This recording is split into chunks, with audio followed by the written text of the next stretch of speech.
everybody. A very warm welcome to our final People Hub of 2025. I cannot believe I am saying that, but we're finishing off in a fantastic session with Gavin Sherratt, which I will introduce to you shortly. He's the founder of GoodShip, so we can tell you all about that. And he is definitely an expert for us to talk about the future of work and AI. I know we've got a lot of directors, HR professionals on this call today. There's a lot of talk around obviously the impact that AI and the advancements in technology are having on our workforce planning for the future. And I'm sure he's going to give us a lot of tips as well on using everything other than as most people over 40, I believe, use is just ChatGPT. So hopefully, Gavin, I'll be using more than that after this session today. But before I introduce you to Gavin, can I just ask you to scan the QR code now because we do use Slido in this session. So I've got a couple of things that we're going to ask you in a minute, a couple of questions just to see where everybody is at in terms of AI.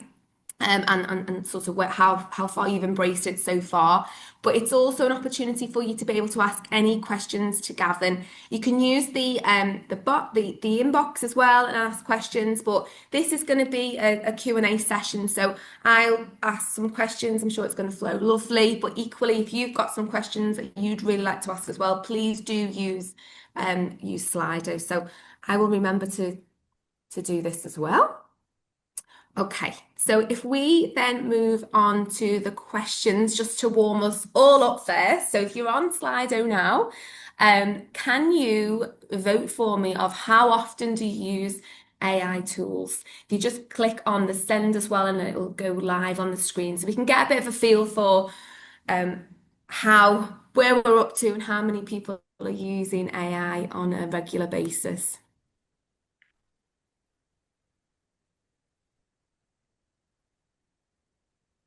Well, so far, nobody has put never, so that's a good start for the session. Okay, great. So we've got 54% of our audience today are using AI a few times a week. We've got 23% who are using AI daily, which is fantastic. So it'd be great if you could share throughout this session what it is you're using, what you're doing. And we've got 23% several times a day. So I think it's fair to say that we've got a lot of people that are dabbling in AI now as well. Next question, please, Maze. Okay, on a scale to 1 to 10, how confident are you using AI tools? So far, we've got 7.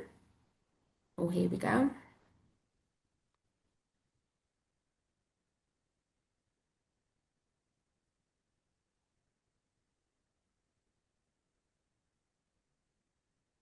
Brilliant.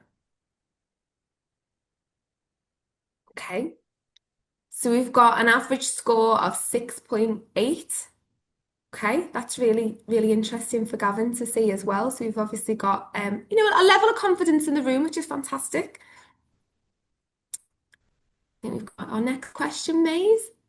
Okay, how interested are you in implementing AI tools in your workplace to improve productivity and efficiency?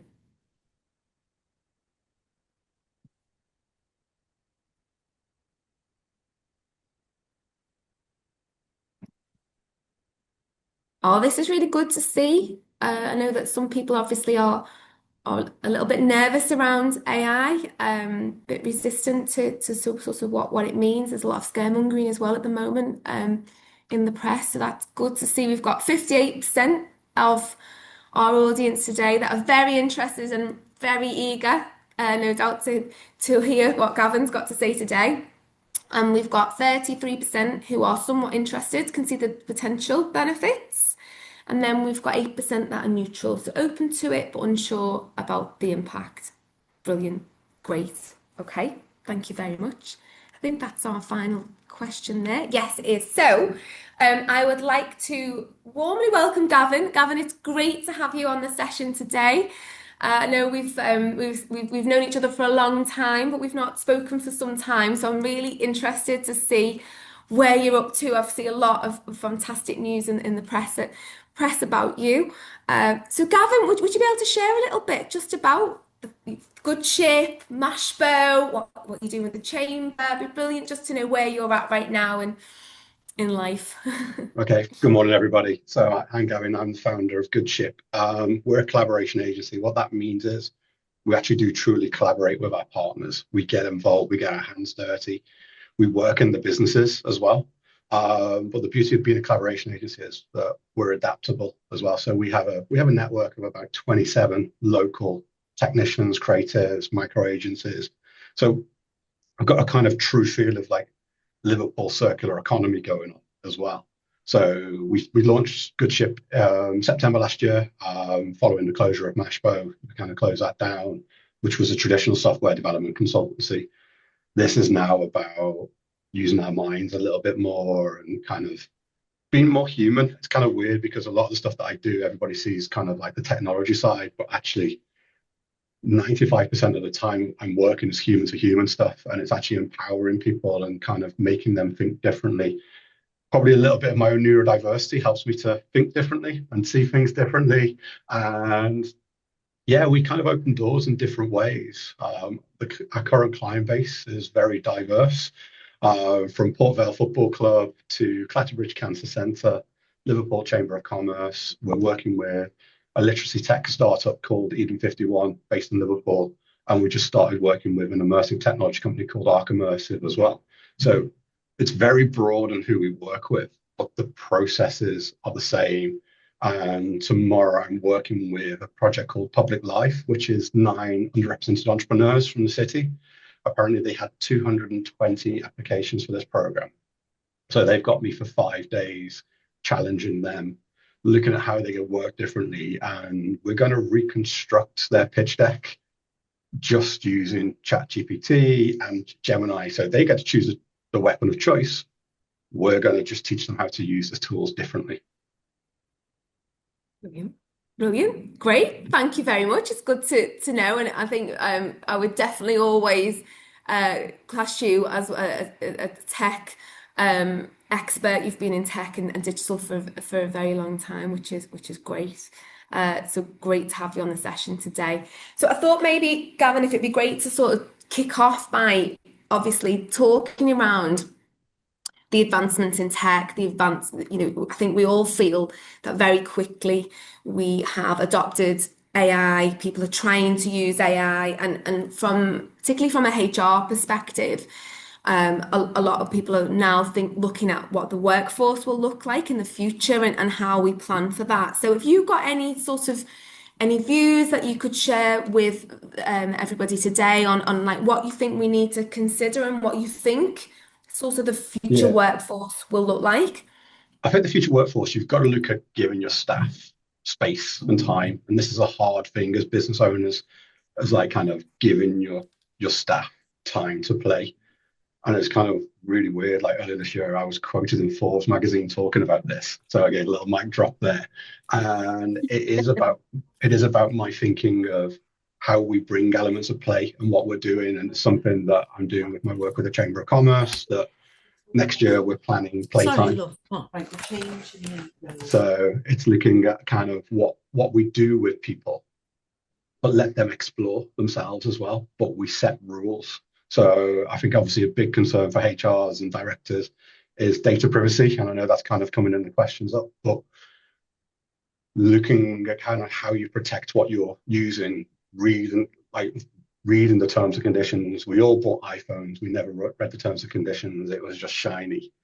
It's kind of interesting now. You can go and use a Gemini, a Copilot, or a ChatGPT to interrogate terms and conditions now. So that will actually help you to kind of really dig into the security of your data. And a lot of people that we're working with are either working in a Microsoft environment with Copilot, or they're working in a Google environment with Gemini and Google Workspaces.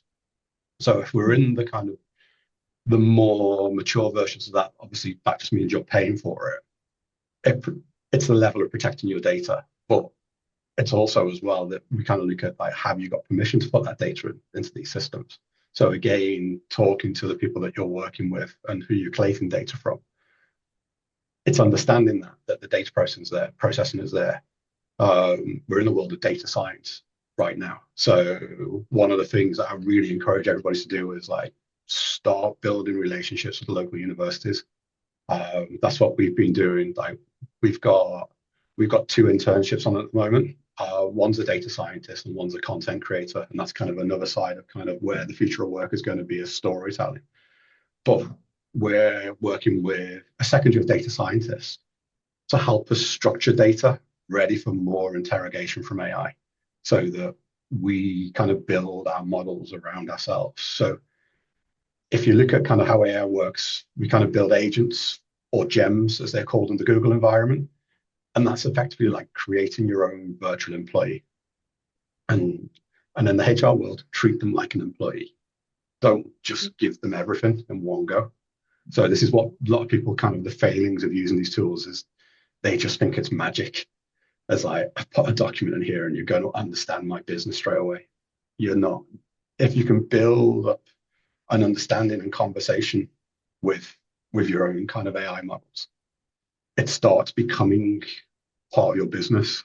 So I've got my things which are based around GoodShip, just help me to understand how I'm working, my thinking, the way that I articulate. The AI content is sometimes very easy to spot, but you can train it away from that to use your language. We don't need to have the word fostering or leveraging, and obviously the famous M dashes that are always in everything with ChatGPT. Literally, if you just open ChatGPT up and just type in, say, never use an M dash again, it will remember that. You don't need to go in settings anymore. You just talk to it. If you don't want to type it, press the kind of transcribe, literally have a conversation with it.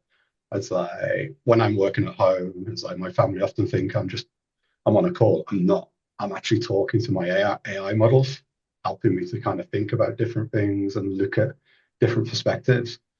Because you're saying we are working so differently now. And the biggest challenge that I kind of say with people is like it's kind of a 60-40 balance.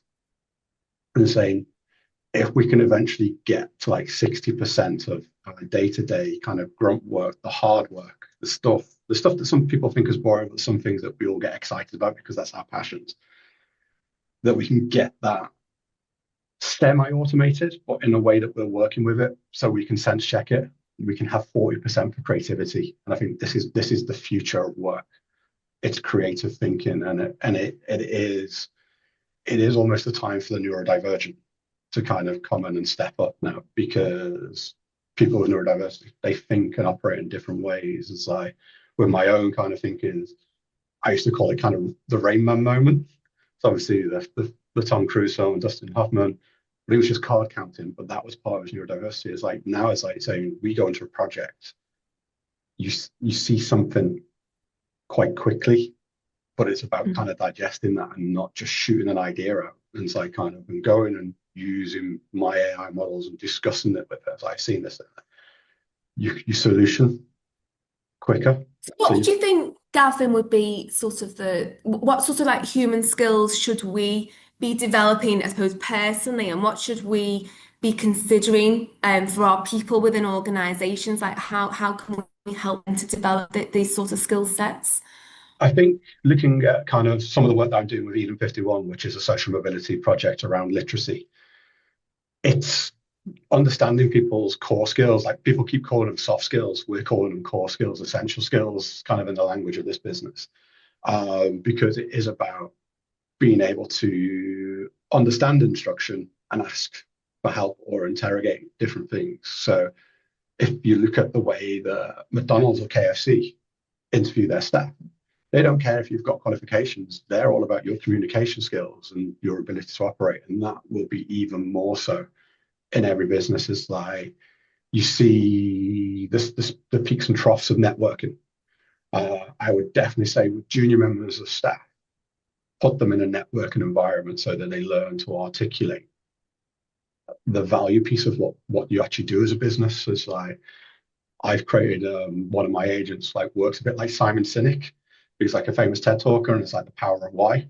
So again, it's like you building these things to kind of keep pushing me. It's like, why, Gavin? Why? It's like the toddler effect. Why? Why do I always want to wear stripy t-shirts when I'm out and about networking than wearing a blue t-shirt? And obviously kind of mine is like kind of memory hook, is personal brand. And this is what we're in now. It's like, it's not about celebrity, but it's about that empowerment piece. And we're kind of working on that with some of the stuff that we're doing with Liverpool Chamber, and looking at how we engage the creative and tech community, which is not their traditional hotbed. And we're understanding the whys that they need to be involved in what we're doing. And it's looking at the facts is that creative and tech industries need support from professional services. So actually kind of how you gel them together, how do professional services and all them work together? How do we work with logistics companies? So everything is about the human being being comfortable in the human world.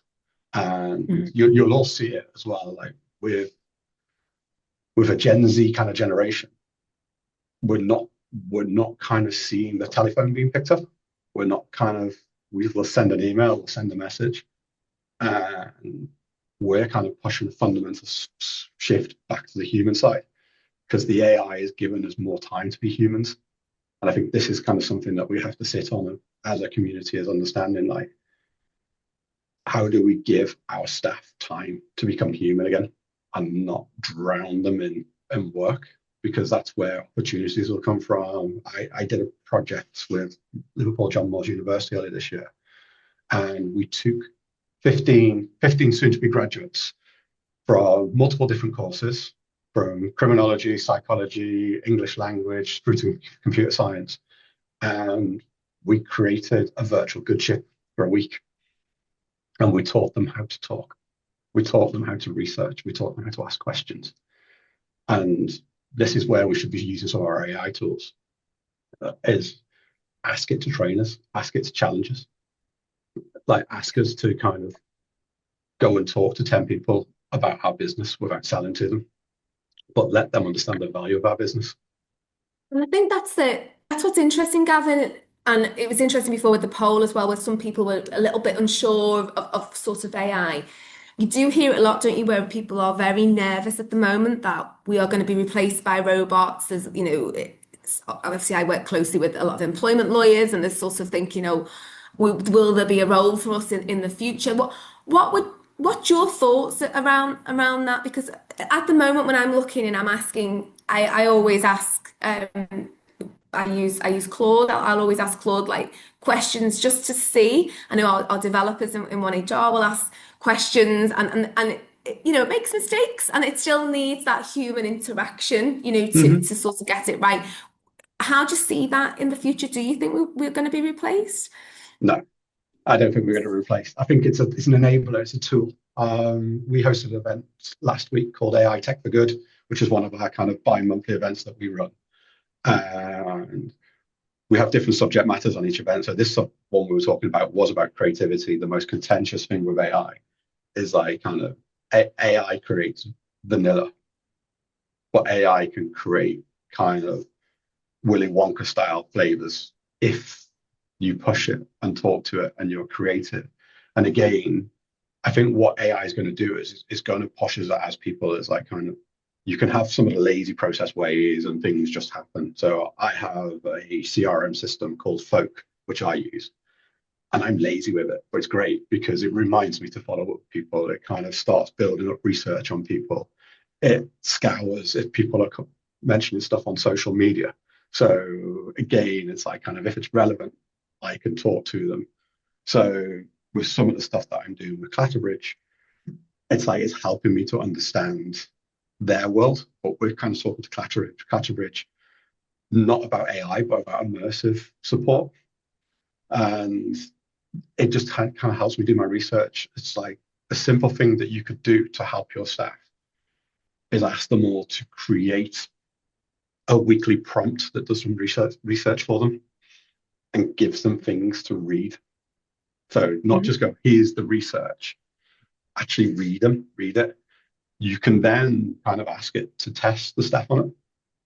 So kind of do me a 10-question quiz on immersive technology in healthcare. If I haven't read the content, I haven't taken it in, because I think this is what people are fearful about with AI, is that people are going to be lazy. That it's AI talking to AI, and we're leveraging and fostering and M-dashing here, there, and everywhere, and a human's not involved in it. That's the thing that we have to stop, because there is situations where you have an AI bot talking to another AI bot from another company or another system, and they're just talking to each other, and it's going off piste.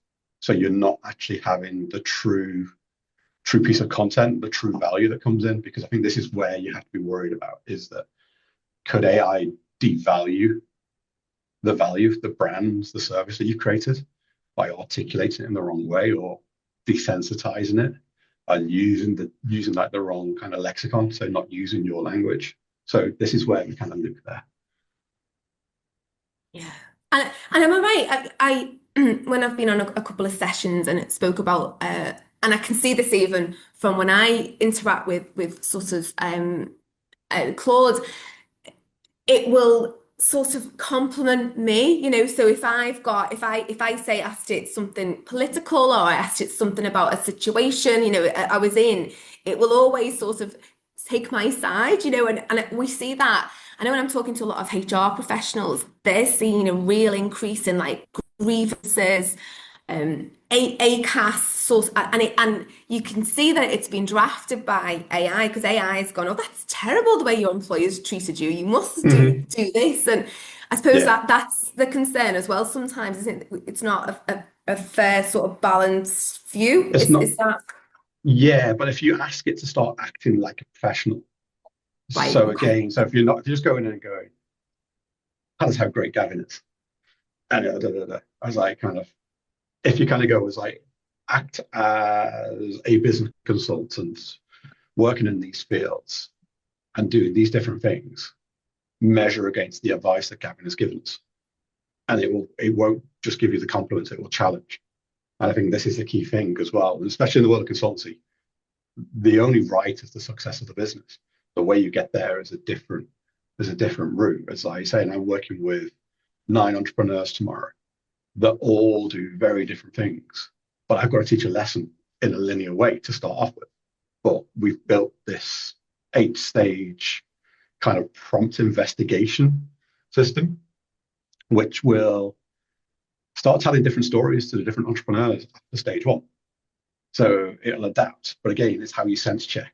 It's like using pieces of software like Perplexity. Perplexity is probably one of the greatest research tools out there at the moment.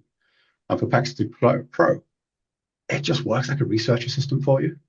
So you can get it digging into all of the psychometrics of different people, if you can put them in there, or actually getting it researching kind of product market fit through different sectors.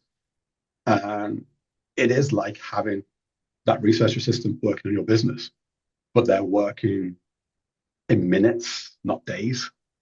But you still got to stop and take the time to digest the information that it puts out, and you can challenge it. And you've probably noticed now that a lot of the AI models are giving you citations where it's getting the information from now. So we're now in a world of not SEO.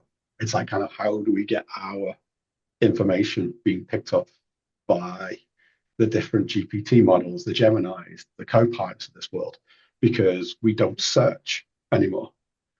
It's like the simple things of, like, if you've all got Gemini or ChatGPT, go home and take a photograph of your fridge and then ask it what you can have for dinner, and it will tell you what you can make for dinner in minutes.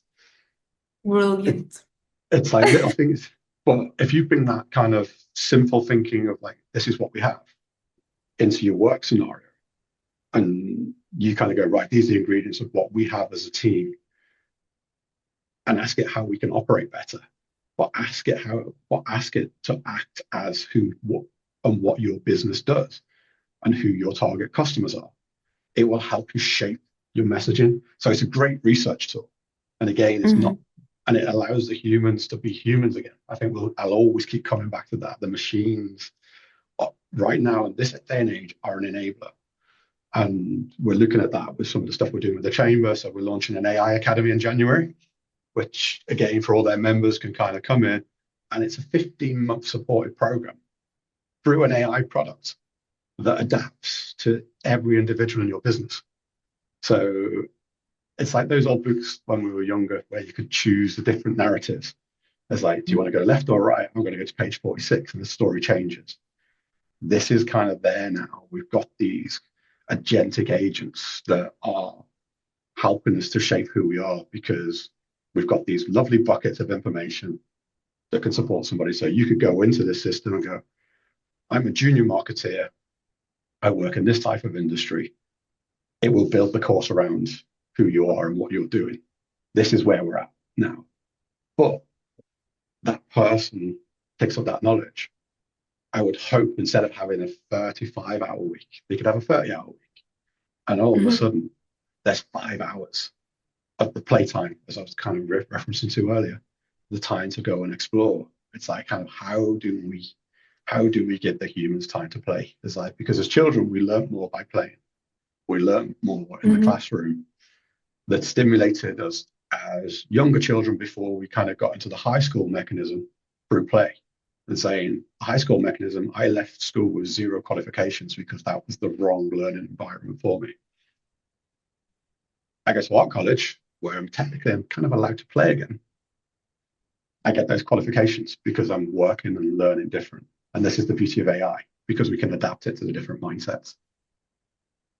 And what's your thoughts, Gavin, on sort of AI tools? I know you've mentioned a few then, but have you got any sort of recommendations, particularly for people that are in the room today that, haven't really embraced AI at all? Where would you say, where can we start? One tool I'm using it right now. It's called Granola. Granola. So Granola is a listening agent. They're quite contentious because obviously you can have things like the Claude pill as well, which can cause problems in the workplace because people could always be listening and transcribing and recording. But I use Granola when I'm in kind of business meetings, and I explain and say I'm using Granola because it's going to help us to transcribe what's going on today and what's going on. So obviously we have like kind of the things that we can have like Otter AI, the different things that you can have in your business, which are just called transcribers. Granola works as a kind of a second assistant for me. So it allows me to interrogate our conversations. It will allow me post this call if I had the time afterwards to publish a blog in half an hour that would be that would be me talking about the context of our conversation today. The blog will probably be published tomorrow because I've got to do some actual face-to-face work with some interns afterwards. But it's like it's like it helps you to start build up evidence and understand what's going on. It's great, if you're in a seminar, to just help you, just to kind of take your notes, because you can write in it as well as the AI taking the notes, so it kind of differentiates from there. It's looking at all the different things of using, like in the Google models, of kind of using Notebook LLM to understand kind of your company information that has the ability to create podcasts out of your own information. So think of that as a training tool. Think of that of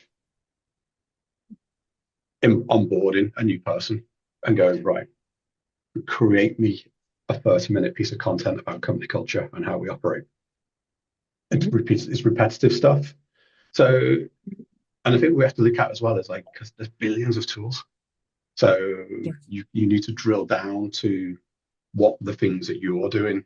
So obviously I'm doing a lot of creative work at the moment, and I'm using a lot of the AI features in Canva to create visual aesthetics and storytelling so that we can tell the things that are going on. We can build that really quickly, and non-creatives can do that. You can just get a creative to come in and create you a brand pack. And the AI can start kind of giving your internal slides that little bit of magic. But you've got to look at like the different things that you want to use these tools for. We're all using them. They're all being used in the background. And a lot of it is old-fashioned software development. It's just process automation. It's not actually AI. We just call it AI because it's sexy right now. You could use things like Lovable. So Lovable is a software development platform. So you can prototype your own little system change pieces of software. So you can write the brief for your own problem and put it into Lovable, and it will build you a prototype piece of micro software again. So again, fixing your own problems. I would then probably work with a traditional software developer to kind of onboard it and lock it down so you can protect your data. but it allows you to fix the problem. So again, it's like it's so hard to say kind of use this tool, this tool, this tool, this tool. Like Claude's amazing. Claude is amazing for detail and obviously building up information and that's going on in the background. We're using a lot of Copilot stuff with the chamber, and we're using that to interrogate and talk to the CRM system, so that we can build a better understanding to the membership base, so that actually we'll start understanding the members that aren't actually engaging with us, and we'll kind of go and start talking to them and say, okay, why, what are you engaging with? It's like, because I want this. Cool. We can go and create that for you now because we're more lean, more efficient. As you said, we're going to launch a whole new creative and tech sphere in and around a 175-year-old business, but we're using the 1-year-old GoodShip and 175 years of traditions of the Chamber of Commerce. But then it's all about then, how does all this kind of tie together to the whole ecosystem of the city? It's about economy piece. So it's really hard to say, use this tool, that tool, because everybody is unique. But I'm sure I don't know how many people on the call, but if somebody's like made the list of five challenges they have in their business, we could easily probably create a list of tools that work. And it wouldn't be that time intensive. We could probably write a prompt and share it with you, say kind of, right, follow this prompt.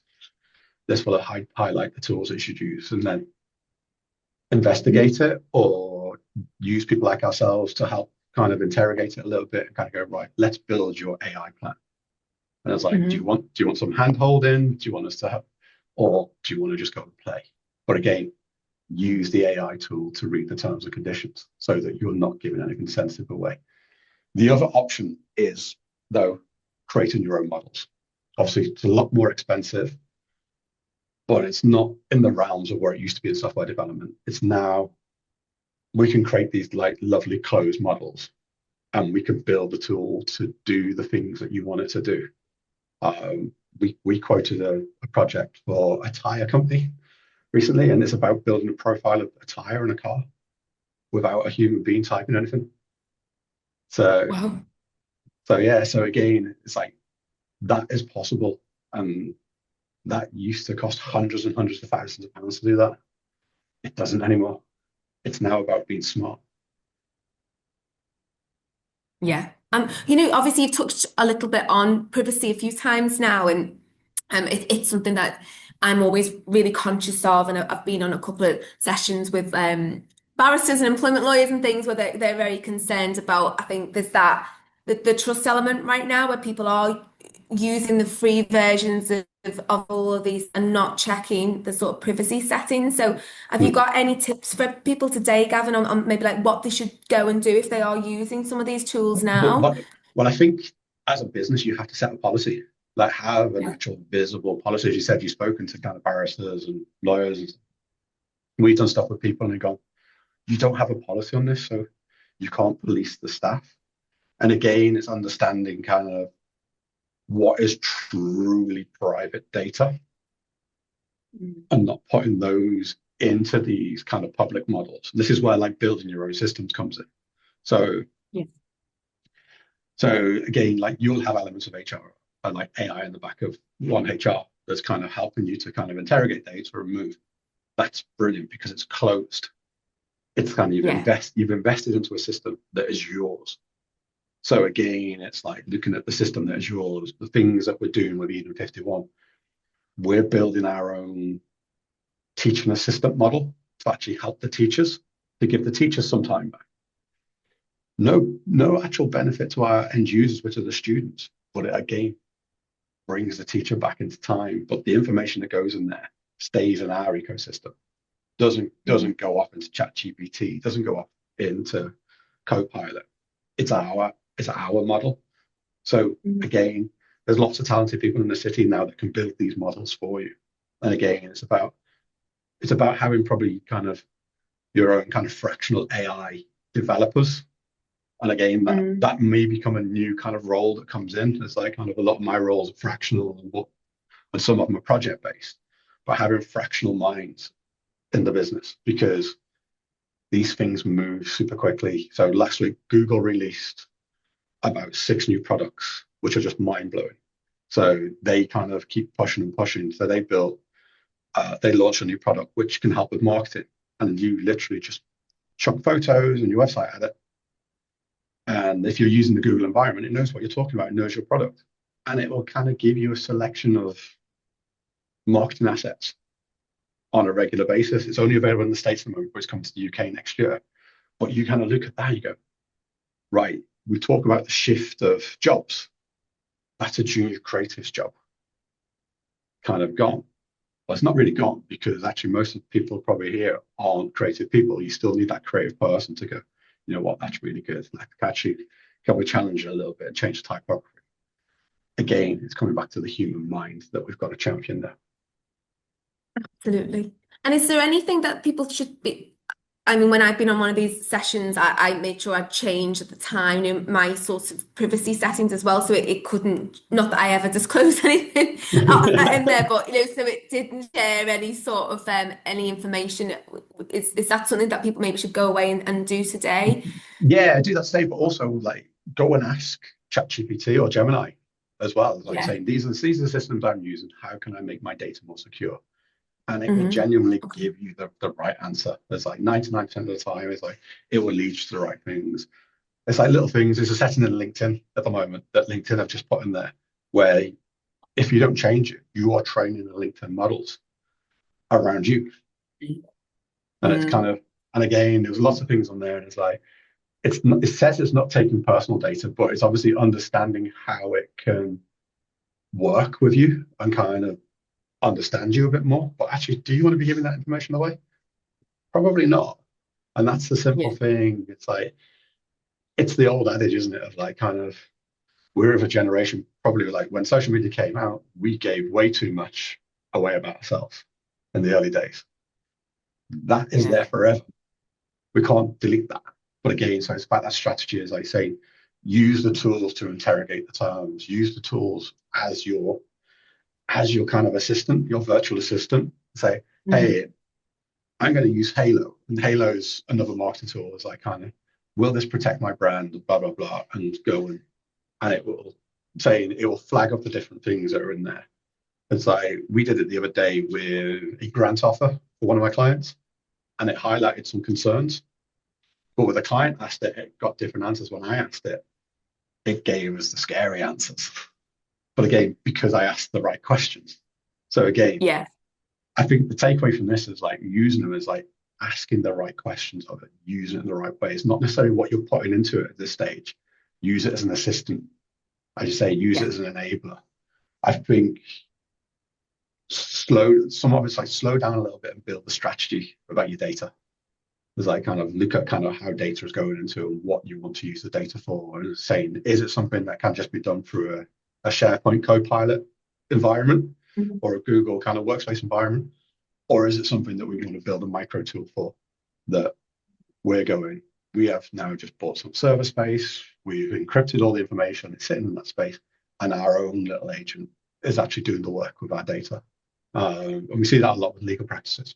There's a lot of legal services AI tools coming out now.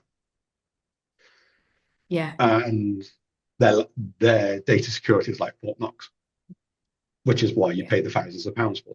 But I think the time that you save from spending that thousands of pounds, it's a different thing, isn't it? But I think it's that I'll always come back to people. Get these things, tell the people what they can and can't do is rule number one. So again, if you do not want people putting anything into ChatGPT, make sure your staff know. I think that's just a simple basic that isn't often talked about. It's just assumes that they think they know.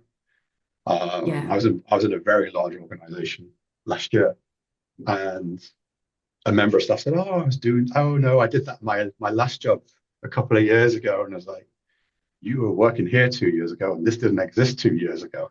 So again, like, listen to how people are talking, but I think take your time.